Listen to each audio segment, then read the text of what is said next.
கர்த்தர் நாமத்துக்கு மகிமை உண்டாவதாக. இன்றைய வேத வசனம் ஏசாயா 40ஆம் அதிகாரம் 29 வசனம் வழியாக சொல்லப்படுகிறது. சோர்ந்து போகிறவனுக்கு அவர் பலனை கொடுத்து சத்துவம் இல்லாதவனுக்கு சத்துவத்தை பெருக பண்ணுகிறார். ஏசப்பா சோர்ந்து போவனுக்கு அவர் ஒரு பலனை கொடுக்குறாரு. சத்துவம் உள்ளது சத்துவத்தை பெருக பண்ணுற தேவனாக இருக்கிறாரு. இன்றைக்கி நம்மளோட வாழ்க்கை அநேக காலத்துக்கு நம்ம சோர்ந்து போகிறோம், டிப்ரெஷன் ஆகிடும். அதாவது சில காரியம் நமக்கு வாழ்க்கையில் நம்ம நினச்ச காரியம் நம்ம நடக்காமல் போவோம், நம்ம ரொம்ப சோர்ந்து போயிடும். சில இடம் நம்ம மேலே ஆண்டு மேலே விசுவாசமே இல்லாமல் ஆகிடும். சில இடம் ஆண்டு மேலே நம்பிக்கை இல்லாமல் ஆகிடும். நம்ம விசுவாசமும் ஒரு கேள்விக்குறி ஆகிடும். அந்தமாரி சமயத்தில் நீங்கள் ஒரு ஊக்கமான ஒரு ஆண்டோட பாட்டில் எடுத்து கேளுங்க, ஆண்டோட வசனத்தை படிங்க. நீங்கள் ஆண்டோட அந்த பாட்டை நீங்கள் கேட்கும் போது நீங்கள் சோர்ந்து போகிறது அந்த பாடல் உங்களுக்கு ஒரு பலனாக இருக்கும். நீங்கள் ஆண்டோட வசனத்தை நீங்கள் படிக்கும் போது அது உங்களுக்கு சத்துவமாக இருக்கும். நீங்கள் சோர்ந்து போகிற நேரத்துலலாம் ஆண்டோட பாட்டு ஆண்டோட வசனத்தை நீங்கள் படிங்க, உங்களுக்கு பலப்படுத்துவார். நீங்கள் ஒரு நாள் சோர்ந்து போயிடாதீங்க. ஏன்னா கர்த்தர் உங்களோட கொண்டு உங்களை பலப்படுத்துவார்.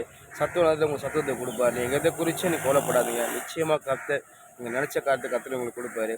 நீங்கள் சோர்ந்து போகாமல் டிப்ரெஷன் ஆகாமல் கர்த்தர் நம்பிக்கையாக இருங்க. கர்த்தர் நிச்சயமாக உங்களை பலப்படுத்தி உங்கள் சத்துவத்தை பெருக பண்ணுவார். ஆமென்.